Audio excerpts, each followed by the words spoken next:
माया नगरी मुंबई, ये नाम सुन के हमारे मन में एक ही ख्याल आता है, बड़ी बड़ी लग्जरियस लाइफ, बड़े बड़े इमारत, वहां की जो फैसिलिटी है, वहां की जो इमारत है, वही नाम हमारे मन में ख्याल आता है। तो दोस्तों ऐसा नहीं है। ये जितनी भी इमारत है उसके बीच में एक ऐसा एरिया भी है जहां पे बहुत सी स्लम एरिया है, झोपड़पट्टी एरिया है, जहां पे पानी की फैसिलिटी भी नहीं है।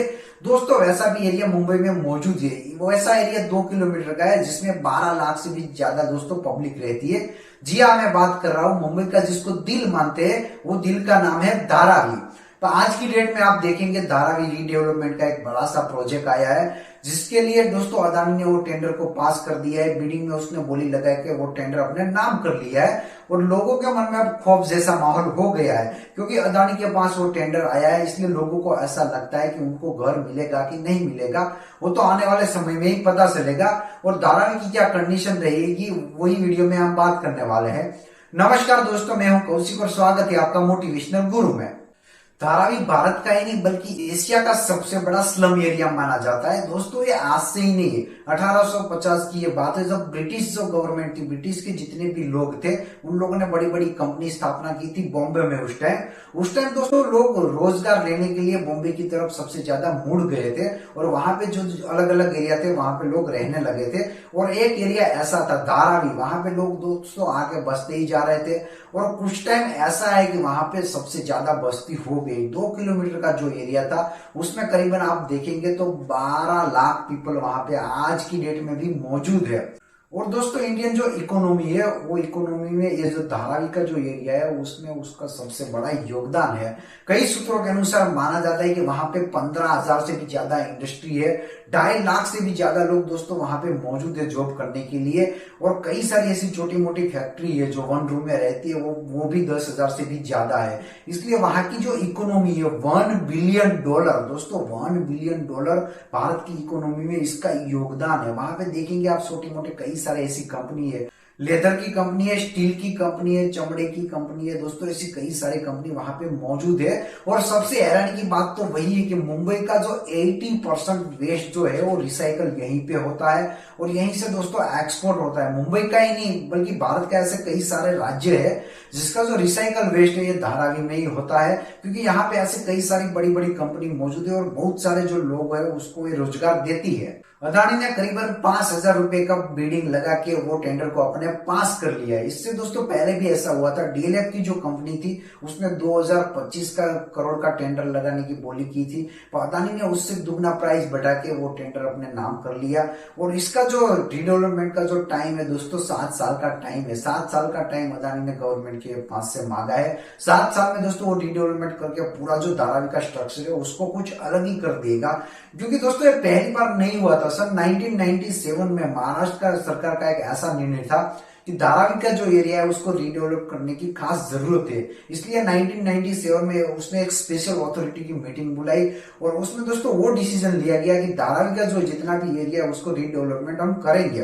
पर 2011 में दोस्तों ये प्रोजेक्ट को वो करके रिजेक्ट कर दिया, वो करके पोस्टपोन कर दिया कि धारावी का जो एरिया है उसको दोस्तों मास्टर प्लान की जरूरत है, उसके बिना वो सक्सेस नहीं होने वाला है। और सन 2018 की हम बात करेंगे तो एक कंपनी थी जिसका नाम है सैकलिंग टेक्नोलॉजी। ये कंपनी ने दोस्तों टेंडर जीत लिया था, और सबसे हैरानी की बात तो वही है, टेंडर जीतने के बाद भी दोस्तों महाराष्ट्र गवर्नमेंट ने इसको रिजेक्ट कर दिया।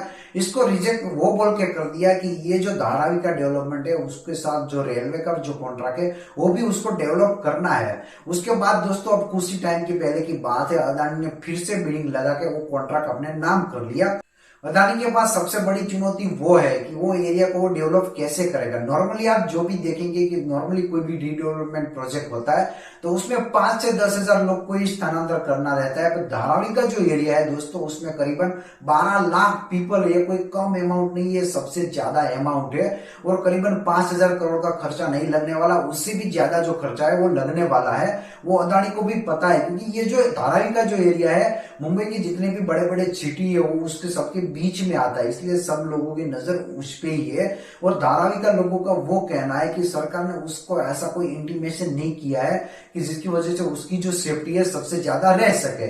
सबसे हैरानी की बात तो वो है कि लोगों को घर किस बेसिस पे अलॉटमेंट किया जाएगा। उसमें एक सूत्रों के अनुसार माना गया है कि 400 स्क्वायर फीट का जो है वो दोस्तों एक लग्जरियस फ्लैट दिया जाएगा।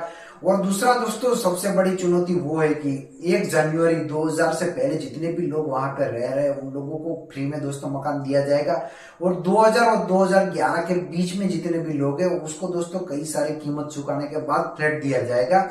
और सबसे बड़ी हैरानी की बात तो वो है कि धारावी जो एरिया है वो सबसे बड़ा स्लम एरिया है। वहां पे दोस्तों कई सारे ऐसे बिजनेस भी है, सूत्रों के अनुसार 15 से 20 हजार जैसे अलग अलग बिजनेस है। वहां पे कई सारे दिहाड़ी मजदूर भी मौजूद है, जो लोग आज के खाते हैं दोस्तों कल उसका खत्म हो जाता है, ऐसे भी लोग हैं। क्योंकि ये जो प्रोजेक्ट है उसमें करीबन 7 साल लगेंगे। ये 7 साल के बीच ये लोग सब कहाँ पे जाएंगे, कैसे उसका घर चलेगा, वो भी सबसे बड़ी चुनौती हो गई है। क्योंकि ये जो डेवलपमेंट होने वाला है 7 साल उसमें लग जाएंगे, तो उनके बीच जितने भी गरीब परिवार के लोग हैं वहां पे किराए के जितने भी लोग रह रहे हैं उन लोगों को तो दोस्तों घर भी नहीं मिलने वाला और उसकी जॉब भी चले जाने वाली है। तो गवर्नमेंट उसके बारे में क्या ख्याल रखती है दोस्तों, वो भी जानना सबसे ज्यादा जरूरी हो गया है। और 40% तो ऐसी पॉपुलेशन है जिसके पास कोई डॉक्यूमेंट ही नहीं, क्योंकि जितने भी बड़े बड़े प्रोजेक्ट होते हैं उसमें दोस्तों वही होता है। आधे से भी ज्यादा पब्लिक के पास डॉक्यूमेंट नहीं होने की वजह से उसको घर अलॉटमेंट नहीं किया जाता है। क्योंकि पहले जो 400 स्क्वायर फीट का दोस्तों वादा किया गया था वो दोस्तों अब घटा के 300 स्क्वायर फीट ही कर दिया है। और सबसे बड़ी हैरानी की बात तो वो है कि अदानी के ऊपर जब भी हिंडनबर्ग का रिपोर्ट आया ना, इसलिए पब्लिक में थोड़ा डर का माहौल हो गया है। पब्लिक को ऐसा लग रहा है कि अदानी कुछ ना कुछ उसके साथ करने वाला है, उसको घर देगा कि नहीं देगा। क्योंकि दोस्तों करीबन 2.5 लाख जितने भी लोग हैं उसकी वहां पे जॉब चल रही है। जितने भी बड़े बड़े बिजनेस है, छोटे बिजनेस है, वो एरिया साफ होने के बाद वो बिजनेस कहाँ जाएगा, वो लोगों की रोजगार कहाँ जाएगी, वो भी सबसे बड़ा एक चुनौती वाला माहौल हो गया है। इसलिए वहां के जितने भी लोग हैं वो नहीं करना चाह रहा है, पर गवर्नमेंट ने अब फैसला ले लिया है। अब तो आने वाले समय में ही पता चलेगा कि क्या होने वाला है क्या नहीं होने वाला है। अदानी कितना सक्सेसफुल हो सकता है, इन लोगों को वो वर्क और जो जॉब है वो अलॉटमेंट करके देगा कि नहीं देगा, वो आने वाले समय में ही पता चलेगा।